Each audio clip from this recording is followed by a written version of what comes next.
नमस्कार। खेत खजाना में आपका स्वागत है। आज 13 अगस्त है और दिन है मंगलवार।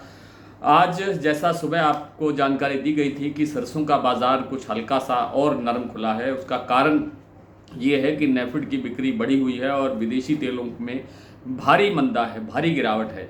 और इस कारण से जो घरेलू बाज़ार है सरसों का या सोयाबीन का या खाद्य तेलों का बाज़ार आप कह सकते हैं, इसमें हल्का सा दबाव है, गिरावट है। और फिलहाल जो है कल की उम्मीद तो नहीं है कि बाज़ार एकदम से थम जाएगा, लेकिन थमने की उम्मीद ज़रूर बन सकती है।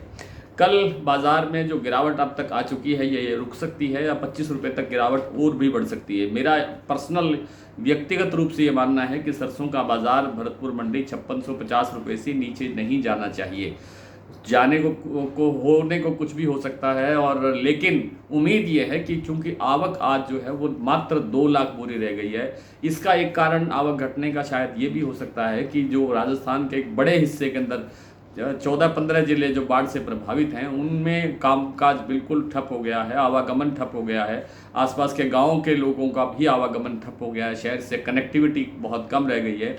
उस कारण से भी फसलें जो आवक है वो नहीं हो पा रही है।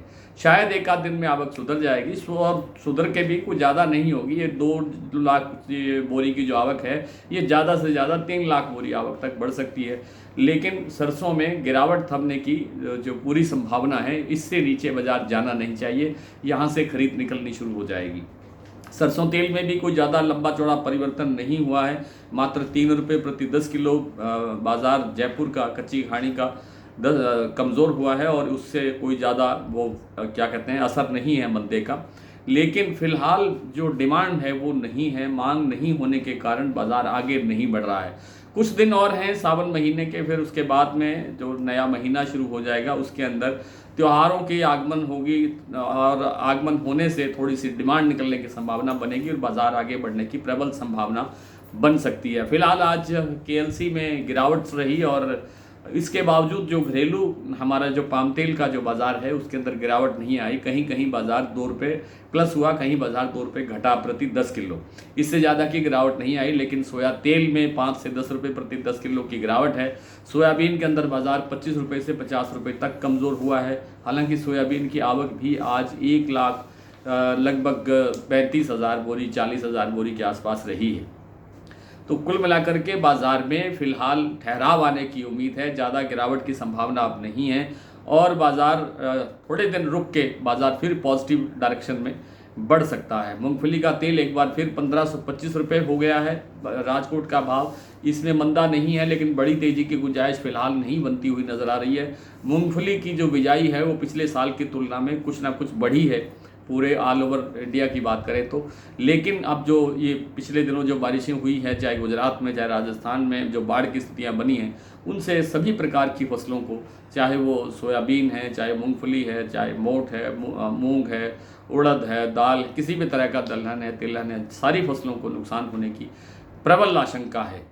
तो आज कुछ मंडियों के, कुछ प्लांटों के भाव देख लेते हैं। आज जैसा मैंने अभी आपसे जिक्र किया, सलोनी प्लांट थोड़ा लेट खुला था और भाव खुला था 25 रुपये कमज़ोर कल की तुलना में। कोटा का और अलवर का भाव है 6350 रुपये, 6475 रुपये भाव है शमशाबाद और दिग्नेर का। ये सलोनी प्लांट की बात है। बाकी सारे प्लांट, चाहे वन सेडिबल सीतापुर का प्लांट हो, गोयल कोटा का प्लांट हो, अडानी का प्लांट हो, विल्मर अडानी का बूंदी और अलवर, या बीपी आगरा शारदा, जो भी प्लांट है सब में कल के भाव स्टेबल हैं, कहीं कोई परिवर्तन देखने को नहीं मिला है। भरतपुर का भाव 5685 रुपये आज खुला था, सुबह मैंने आपको जानकारी दी थी।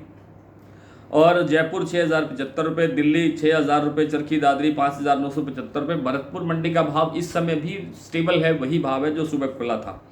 अलवर 5725, गंगापुर सिटी 5780, बरवाला 5570, हिसार 5500, गोयल कोटा 5800, वन सेडिबल सीतापुर 5800, मुरैना 5400, ग्वालियर मंडी 5550, खैरथल 5700, खेरली मंडी 5700, गंगापुर सिटी 5780, नडबई 5685, नौहर 5735, अलीगढ़ 5400, निवई 5600, टोंक मंडी 5580, सिरसा 5752, और आदमपुर मंडी के अंदर आज सरसों का भाव रहा 5646 रुपये।